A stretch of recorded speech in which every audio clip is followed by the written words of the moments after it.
bonjour à tous. Aujourd'hui, on va se concentrer sur la création de notre troisième pièce qui est, comme vous pouvez le voir, la tour. On vous donne une version finie de la tour et on va voir pour la créer ensemble. Alors vous verrez, il y a un petit peu de fignolage à la fin pour avoir un rendu sympa. Mais comme à chaque fois, on va refaire à peu près les mêmes étapes que les dernières fois. Je déplace, j'active mon suivi de souris et on est parti. Alors, première chose, on va se rajouter un mesh single vertice. Alors, vous l'avez pas forcément. Petite astuce complémentaire, dans vos préférences, on peut se rajouter un certain nombre d'objets 3D par défaut en plus, qu'on appelle Extra Mesh Object. Donc, quand vous allez dans Get Extension, en fonction de la version, si vous avez une 4.2.2 et au-delà, c'est dans le Get Extension. Si vous avez en dessous de la version 4.2, ça se trouvera ici, d'accord, dans la partie add-on. Mais là, l'intérêt, c'est de pouvoir aller récupérer l'extra mesh object. Donc une fois que ça c'est fait, on va pouvoir donc cliquer sur Shift A, Mesh, et aller dans Single Vertice. Comme ça, ça permet de gagner du temps. C'est vrai que dans la précédente vidéo, je faisais ça et je ne l'expliquais pas. Donc on va pouvoir déplacer le premier vertice qui va se retrouver à peu près là. Et on va aller commencer à faire de l'extrusion encore une fois. Alors voilà, après on extrapole la forme, on pourra la modifier plus tard s'il y a besoin. Voilà, et on attaque à extrusion, je clique, extrusion, je clique. On réutilise les mêmes mécaniques que la fois précédente. Alors, il est vrai que là, je me concentre sur la création d'une pièce, on va dire, standard. Mais effectivement, on peut vraiment imaginer de la personnaliser. J'ai déjà eu des retours cette semaine de certaines personnes avec des effets assez sympas. Donc, votre limite, c'est votre imagination ou sinon la limite de votre imagination au niveau du prompt dans ChatGPT, si je peux dire comme ça.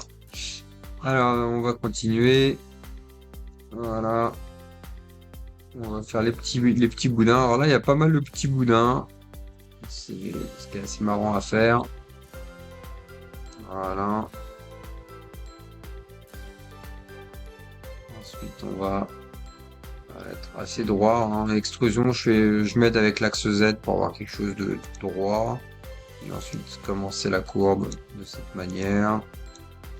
Extrusion, axe Z. Voilà.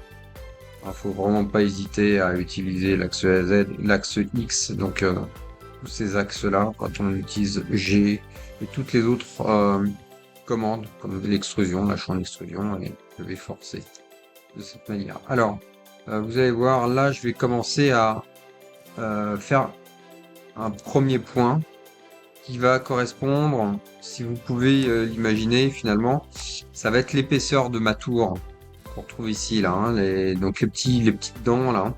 Ça va correspondre à l'épaisseur du mur. Et ensuite, on va faire une petite bêtise. Je reviens en arrière.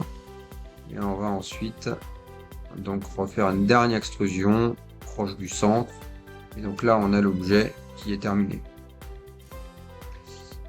Si vous avez un doute sur les points, les vertices, quelquefois on peut aussi, par exemple, on prend un vertice, on appuie sur E, on appuie sur échappe.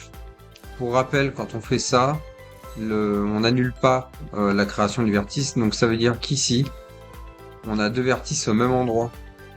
Donc si je prends, je me mets en transparence, Alt Z, hein, vous avez ça, la petite option activée. Si on sélectionne le point, on remarque que c'est pas un point, mais bien deux points au même endroit qui sont sélectionnés. Donc pour ce faire, moi ce que je fais en règle générale, pour avoir un objet propre, j'appuie sur E, tout sélectionner, A pour tout sélectionner, et M pour fusionner, merge, et on le fait by distance. Donc ça veut dire tous les points qui sont relativement côte à côte, paf, ils fusionnent. Et là on voit qu'il y en avait un, bah, c'est celui de l'exemple qui a donc été supprimé. Donc ça nous assure d'avoir sur un seul et même espace, un seul vertice et pas deux ou trois ou quatre qui cohabitent au même endroit. Ce qui peut générer des problèmes 3D. Donc une fois que ça c'est fait, on va dans la petite roue, la petite clé à molette, add modifier, et on va aller chercher screw. D'accord?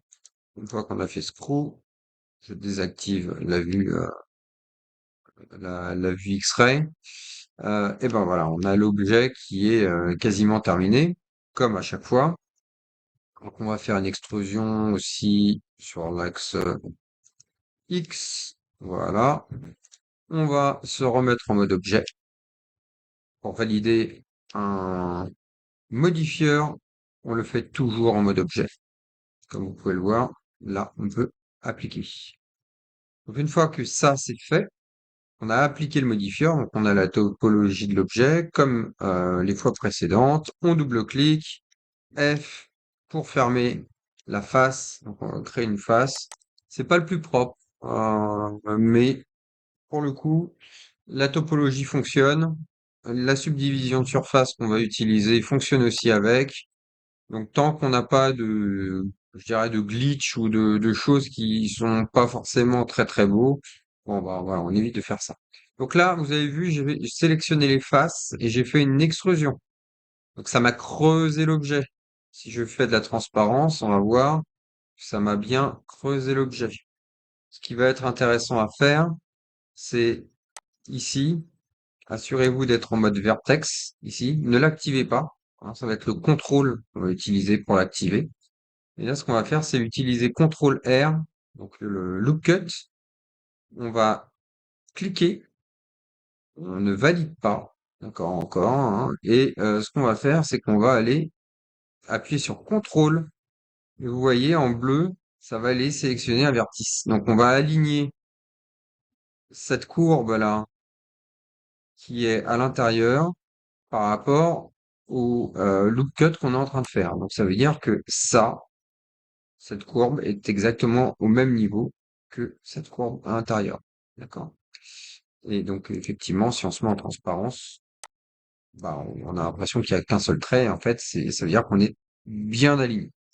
Donc ça, c'est propre. Hop, Alt D pour retirer les petites jumelles. Ce qu'on va pouvoir faire après coup, alors il y a plusieurs méthodes, mais moi ce que je trouve assez intéressant dans celle-ci, c'est que ça va vous permettre de manipuler un petit peu et travailler un peu la topologie, surtout ça arrive très souvent de réparer, nettoyer un objet. Donc ce qu'on va faire, c'est qu'on va s'occuper de supprimer tous les espaces entre les dents. Donc là, on va sélectionner en appuyant le maintien sur Shift, hein, quand on a le besoin. Shift, je clique. On lâche le Shift, hein, quand on se déplace. Voilà, clic, clic. On sélectionne tout ça. Bon, on pourrait dire que c'est fastidieux, mais ça prend pas non plus beaucoup de temps. Et ensuite, on va aller supprimer les faces. X pour supprimer. Et ensuite, on va sélectionner les faces.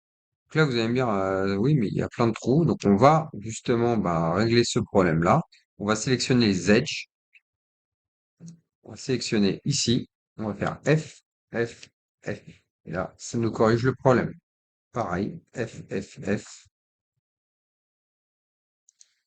F, F, F. Voilà. Et on va tout pré-remplir de cette manière. F, F, F.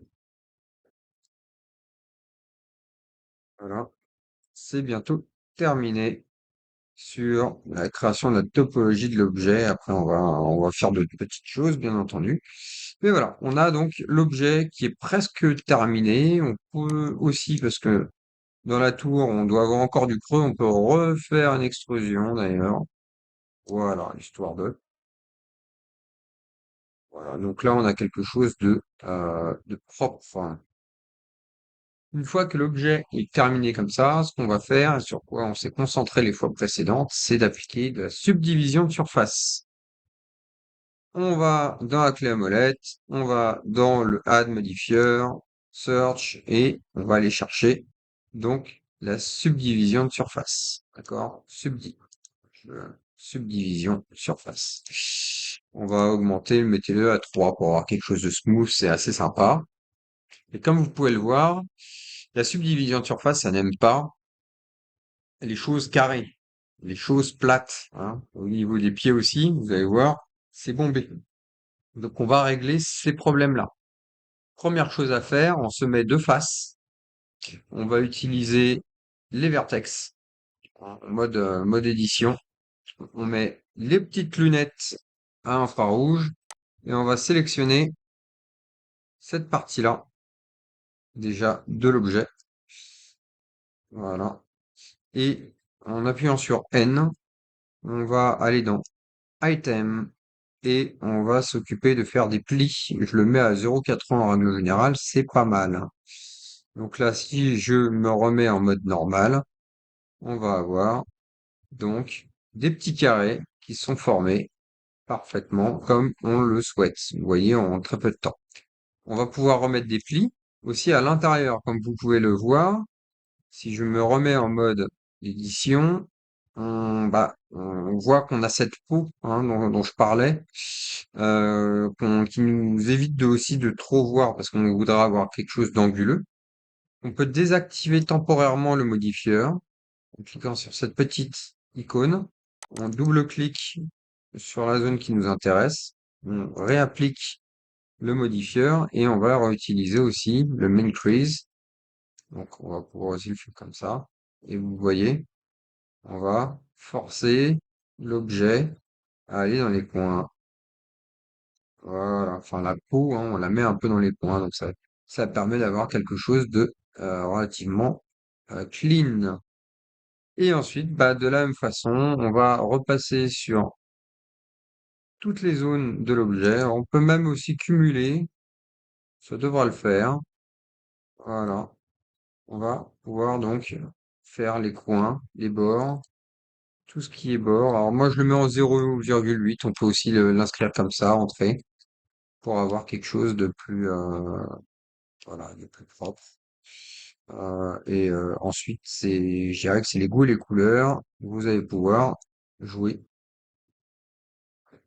Alors, voilà, sur l'objet. Et la fin, le plus important. Alors, on peut faire du pli. Gardez en tête qu'on peut aussi faire du bevel. Ça règle aussi une grosse partie du problème. Sans avoir fait beaucoup de choses, ça va régler le problème d'arrondi. Mais avec un petit coup de 80, on va retrouver quelque chose de propre. Alors, si on force un peu trop, d'ailleurs on le voit, on a un effet qu'on peut aussi garder, un peu anguleux. Donc, après, c'est à vous de voir de quelle manière vous voulez gérer la chose. Ce qu'on peut très bien faire, c'est baisser un peu, baisser un peu voilà, l'intensité du pli pour avoir quelque chose de plus propre. D'accord? Bon, on peut aller plus loin, hein. Là, je l'ai fait de manière assez rapide. On devrait même tout sélectionner. On remet à zéro et on va replier un petit peu. Voilà. Et regardez, on va avoir quelque chose d'un peu mieux. Voilà, donc on a notre pièce qui est terminée. Donc on a notre tour qui est fin prête. Merci beaucoup d'avoir suivi cette session et à la prochaine.